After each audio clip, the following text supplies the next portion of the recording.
everyone, Kat here, your favorite ginger bibliophile. I hope you're all doing really well, and I hope you're in the mood for some Grimm brothers, because that's what I've got for you today. And if not, check the description box down below, and I'll give you links to all the puppies you're really here for and all the other bookish fun. And we're getting into tale number 22. And if you're keeping track, we skipped one, but that's because the story before this is Cinderella, which I have already read for y'all when I first started out this series. So we've got a short one today. It's, barely 2 pages. I have no idea what this is about, which is the case with most of these, but hopefully it's fun. Have y'all read any of these? You have a favorite that you can't wait for me to get to, or one that you have seen and are curious about? Because it might be a while. So let's see here. How many books are actually in here? How many stories? We've got 250. So we've got quite a while to go. So we might skip some of these. But yeah. Anyway, shall we get into it and see if we get any puppy visitors? Once upon a time, there was a prince who was overcome by a desire to travel about the world. Can't blame him there. And the only person he took with him was his faithful servant. One day he found himself in a great forest when evening came. He had not found a place to spend the night and did not know what to do. Then he noticed a maiden going toward a small cottage, and when he came closer, he saw that she was young and beautiful. So he spoke to her and said, "Do you think, dear girl, that my servant and I could spend the night in the cottage?" "Why, yes," the maiden said with a sad voice. "You certainly can, but I wouldn't advise it. Don't go in." "Why not?" asked the prince. The maiden sighed and said, "My stepmother practices evil arts and is not well disposed toward the strangers." He realized then that he had come to the house of a witch. However, it was dark and he could not continue, and since he was fearless, he decided to go in. The old woman was sitting in an easy chair by the fire and looked at the strangers with her red eyes. "Good evening," she snarled, and then pretended to be quite friendly. "Have a seat and rest yourselves." She was cooking something in a little pot on the fire, and she stoked the coals. The daughter had warned the 2 men to be careful not to drink or eat anything, for the old woman brewed deadly potions. The 2 men slept peacefully until early in the morning.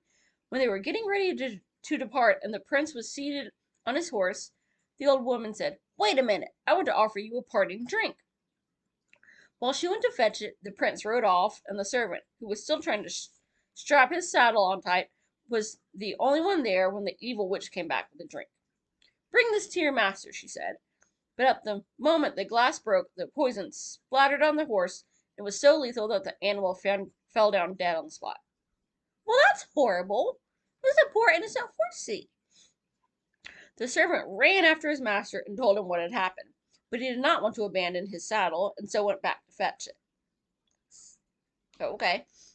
When he came to the dead horse, a raven was already sitting there and eating it. I mean, I know it's ferocious world out there, but dang. Anyways, no time. "Who knows if we'll be able to find anything better to eat today," said the servant, and so he killed the raven and took it with him. They went on traveling the whole day in the forest, but could not find their way out. At nightfall, they came upon an inn and went inside. The servant gave the raven to the innkeeper and told him to prepare it for their supper.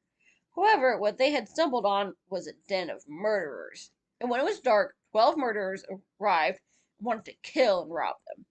But before getting down to their work, they sat down at the table, and the innkeeper and the witch joined them. They all ate out of the same bowl of soup filled with the chopped meat of the raven, who was eating a poisoned horse. No sooner did they swallow a few bites than they fell down dead. Duh, for the raven had been infected by the poisoned horse meat. Now there was nobody left in the big house except the innkeeper's daughter, who was honest and had not taken any part in the wicked deeds of the murderers. She opened all the doors in the inn and showed the prince the vast treasures the murderers had accumulated. However, he wanted none of it and told her that she could keep it all, and he rode off with his servant. After they had traveled about for a long time, they came to a city inhabited by a beautiful but haughty princess.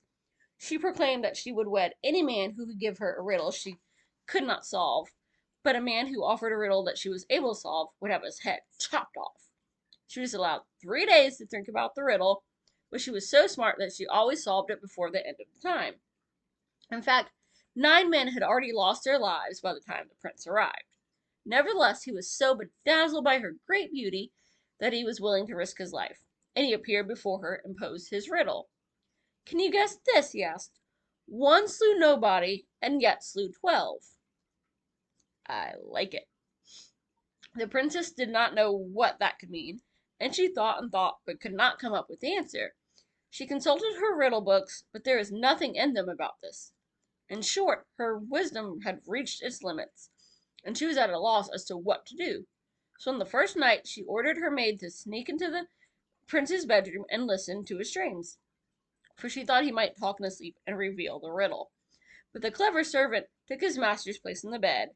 When the maid came in, he ripped off the cloak she had wrapped herself in, and sent her running off with a good beating.